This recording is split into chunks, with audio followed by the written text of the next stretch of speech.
replacing the rear end. If you're doing this procedure by yourself, just slide the rear end underneath where it needs to be and pick one side up, set it on the jack stand.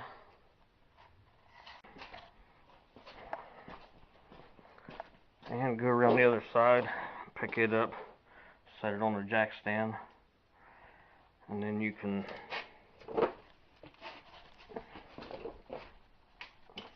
roll the jack under the center of it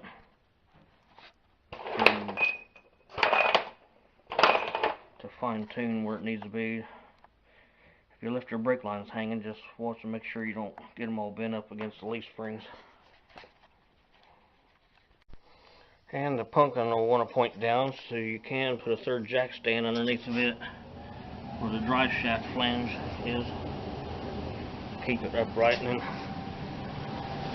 roll your jack underneath of it.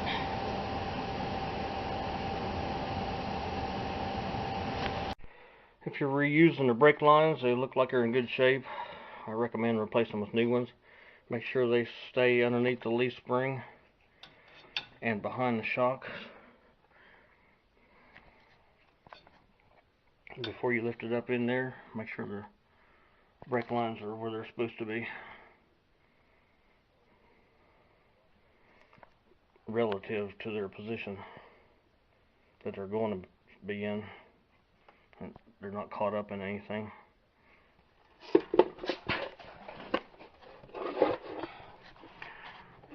I'm going to put a little shim on the front of the jack underneath the rear end to keep the nose upright while it goes up against the leaf spring. And that's keeping the nose up. Be sure your emergency brake cables are below the rear end and in front of it.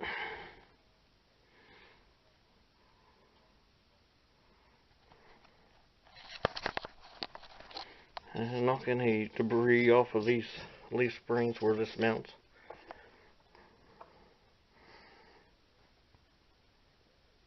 And make sure your alignment, this is a center bolt and a leaf springs, and make sure this center hole and the rear end is going to go up against the leaf spring center bolt.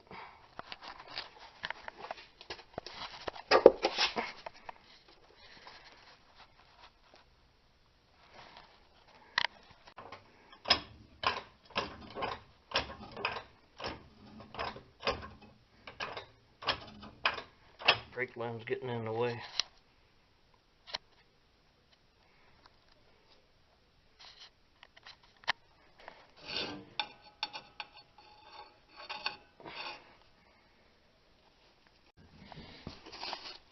You can go ahead and bring these jack stands up too with it, just in case something goes wrong. It is a little squirrely, all that hanging off of the center of it. This side's back a little bit. Put your jack forward.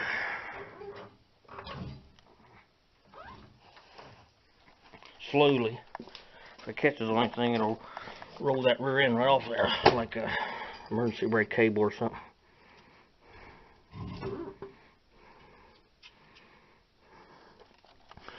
Brake line is clear.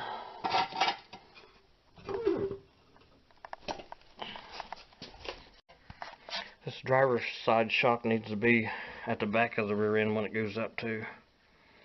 It's in the front of it. I'm going to push the shock up and flip it over that housing. This shock kind of wants to push on the rear end, but you get it up against the leaf spring where you have to drag it across the leaf spring to get it seated. That'll stop that, or just loosen the shock up at the frame mount. Okay, it's seated in its pins. I'm going to jack it on up, put a load on it, put the U-bolts back in it.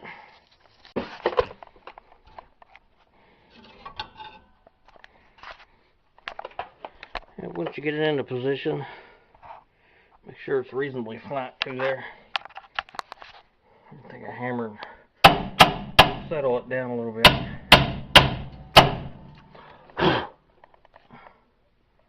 Both sides.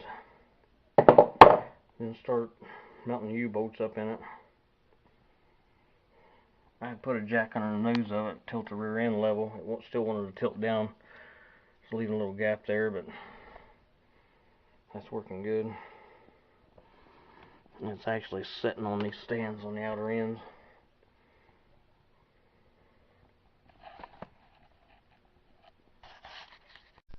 I've took and run the slack out of the U-bolts.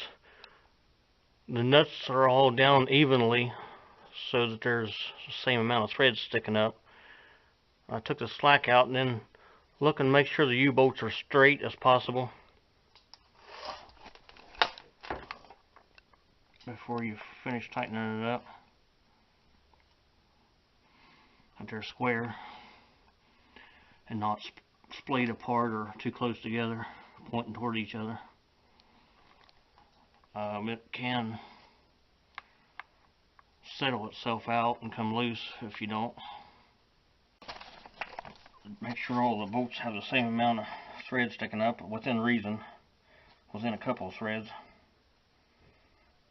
and then just crisscross tighten them to 70 foot-pounds.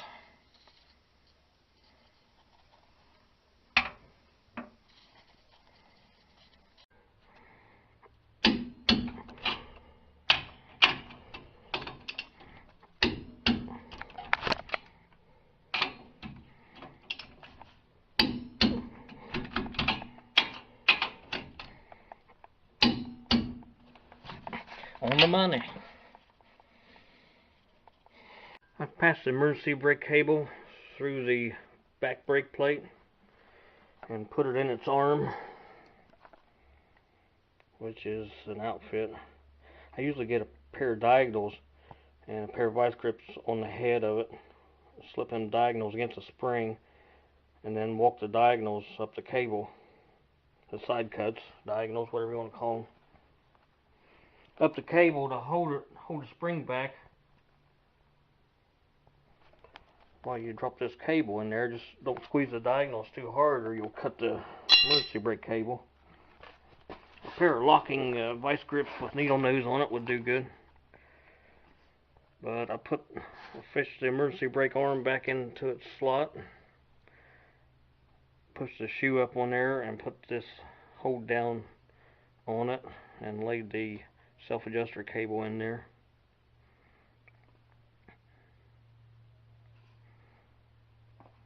The next thing I need to do is put the other shoe on and its hold down and slip this bar in there just as I'm putting the shoe on and be sure the spring's on it, and it'll go in underneath the wheel cylinder. I'll tell you, you gotta pay attention to the spring. It helps to squeeze it down a little bit so it won't overrun this. The ears it catches on aren't very big, but it catches in that little slot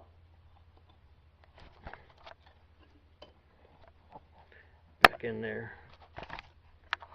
That's emergency brake arm. When you pull emergency brake arm, it hinges and pushes the top of the shoe out through this slot, and then at the lower down it pushes this arm over and pushes this shoe out through a fulcrum point there.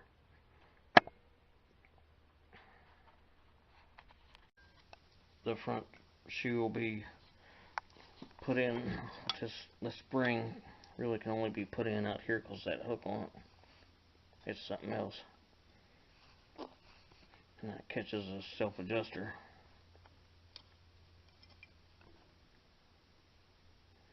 Then this hook on the cable catches the other part of it, and it hinges off that slot in the bottom of the brake shoe through this hook back here.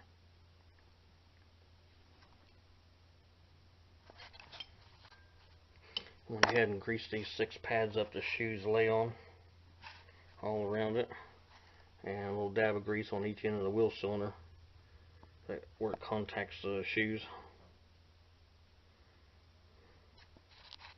And any metal contact should have a dab of grease on it. This slide, the ends where the self-adjuster goes,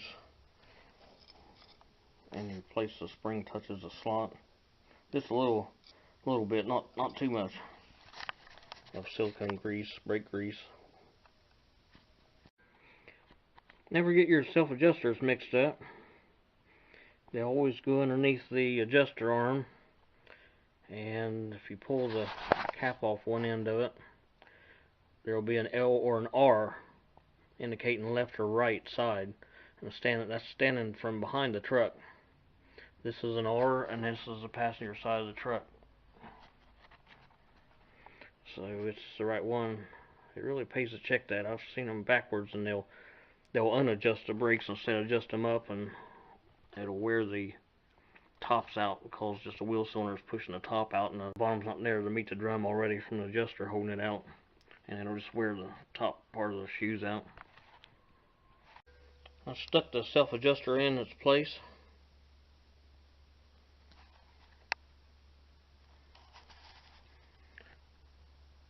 And set this spring and this self-adjuster cable bracket behind it, and guided the cable through the slot and not behind the bracket.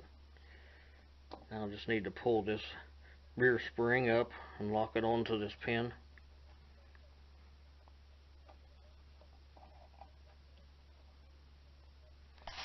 And I can do this with a brake tool, or a skinny screwdriver would do it. That's what this hook's for.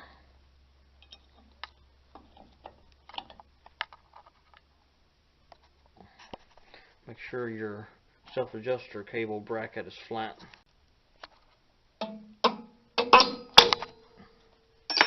Like that.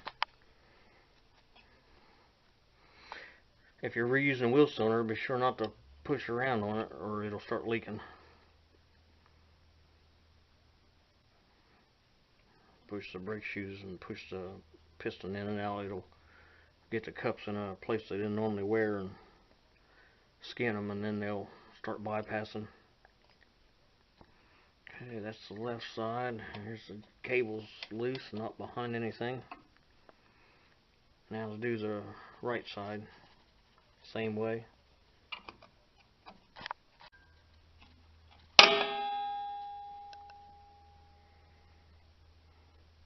Make sure your adjuster bar is in its slot,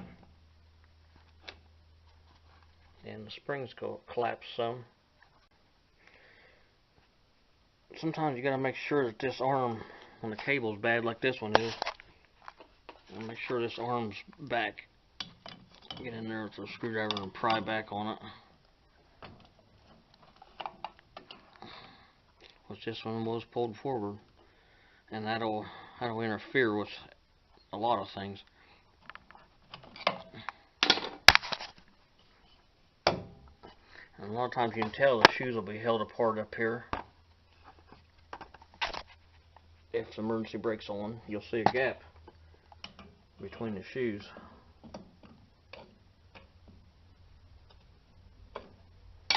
And the spring will be fully compressed instead of like half loaded.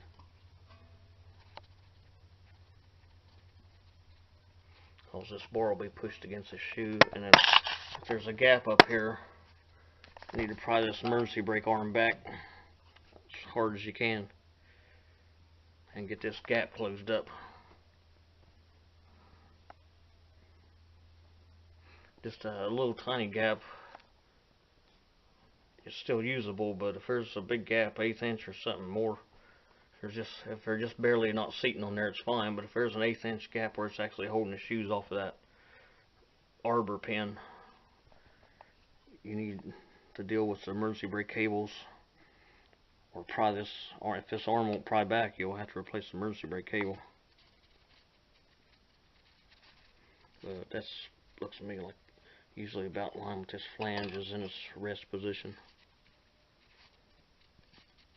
Just as long as this isn't compressed all the way in that slot on that bar pushing against the shoe, it's in business.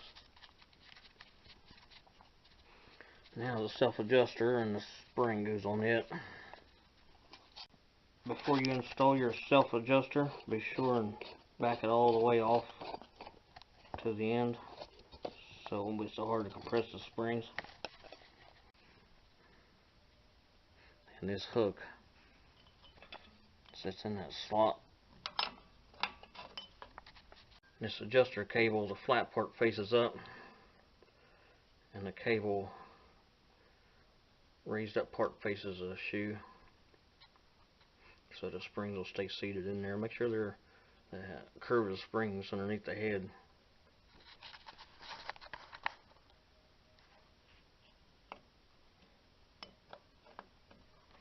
I need to hold that over and pull the spring up into it. I got the self-adjuster hanging off of this spring. I need to put it back in its slot. This hook here, back in that slot. Just need to get a hold of a pair of pliers and stretch it back there and hold the back shoe as you're doing it.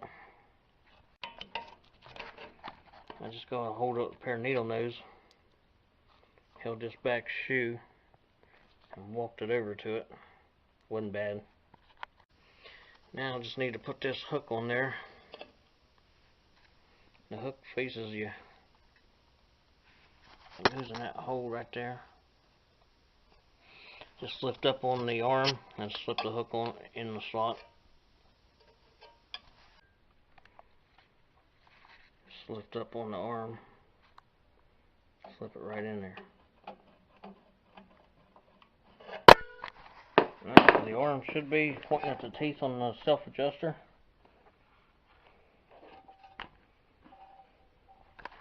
Cable should be in with the hook facing forward and routed around this bracket.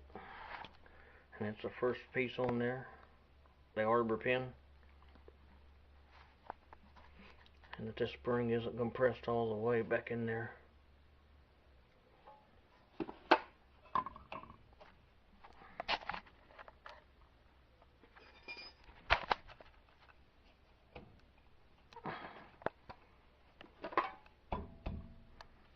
These shoes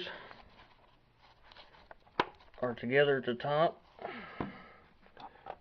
The spring is compressed some, but not holding the shoe out.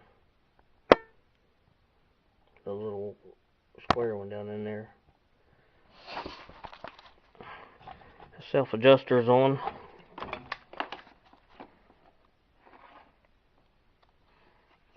The self-adjuster arm is in place. The self-adjuster sitting in the bottom of the slot for it, and the shoes. Springs in place. Cable's not hitting the axle or any interference with anything else.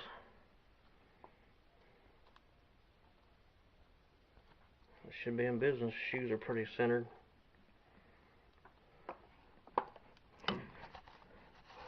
The slot on the back is going through the back brake plate with a screwdriver and turn this wheel. Just note the direction that opens it up, and from the looks of this self-adjuster arm, it pushes down on it. So that's the way it opens up, is from the back brake plate. You would have to lift up on that star wheel to adjust it out.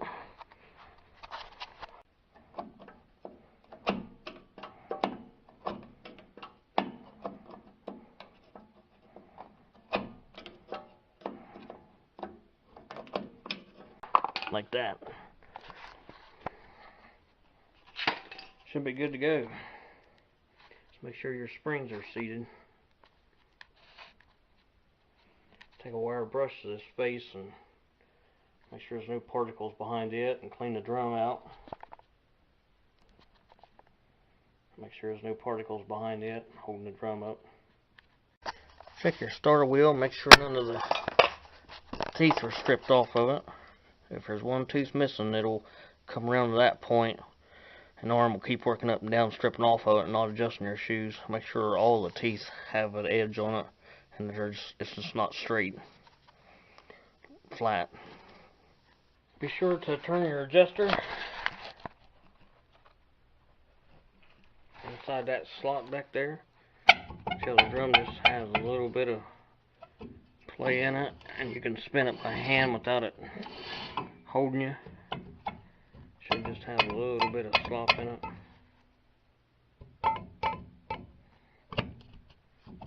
all the way against the flange.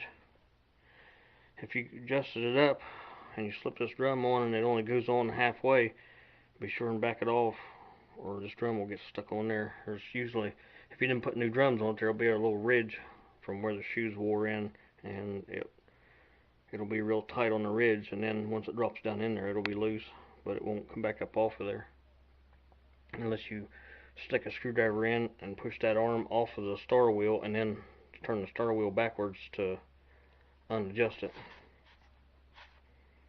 Reduce the expansion of the shoes down so that this drum will slide off. A few forward stops and a couple of hard back stops will adjust this slack up. But it's got to be in the ballpark for it to do its thing. This is the e-brake cable routing under the leaf spring in front of the shock and over to the center of the rear end on the passenger side.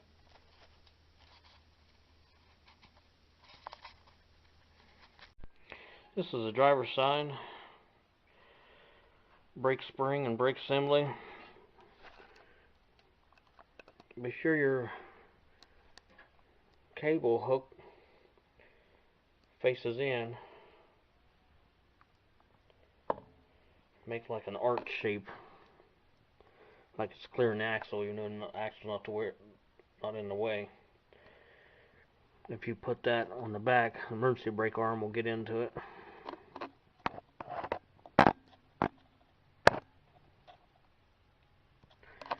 So the closed part of the hook's looking at you, and the open part of the hook's facing the back. And on the driver's side, make sure your emergency brake arm is pried back and that you got a little bit of slack in that spring and the slot in that metal bar. It's got some play in it. Your shoes are closed on top. Like say these cables, when they're gold up like that, they're sticky, and this one was stuck on some. Now turn your adjuster from the slot in the back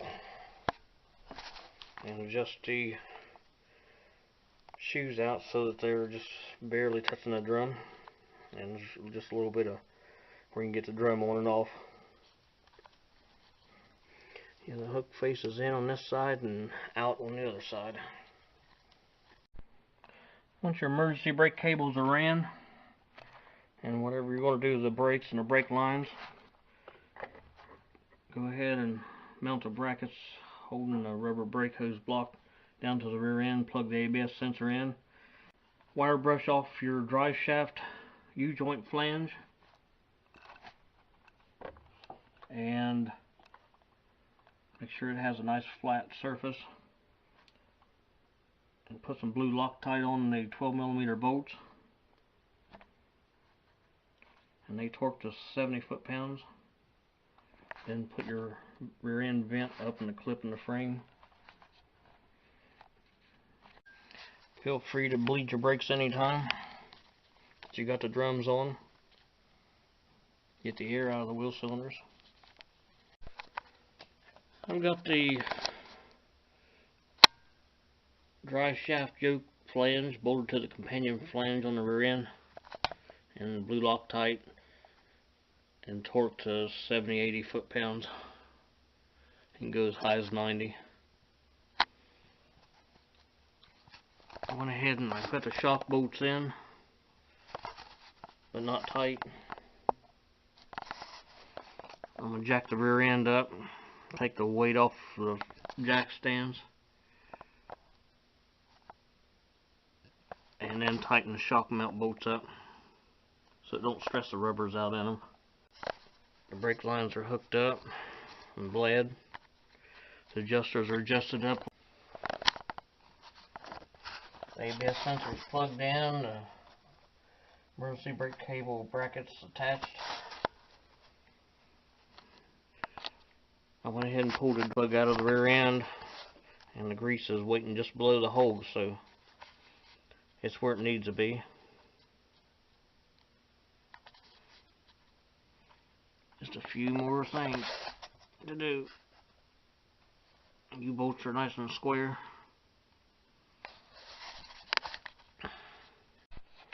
Now put your wheels back on. The lug nuts torque to 100 foot-pounds. 1, 2, 3. I'll just use the torque wrench. And put your center cap back on. Little metal fingers grip the lug nut studs.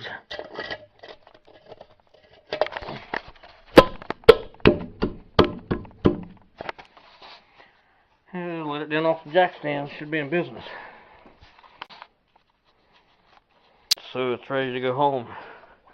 Got good brake pedal, no noise, no vibration, and business.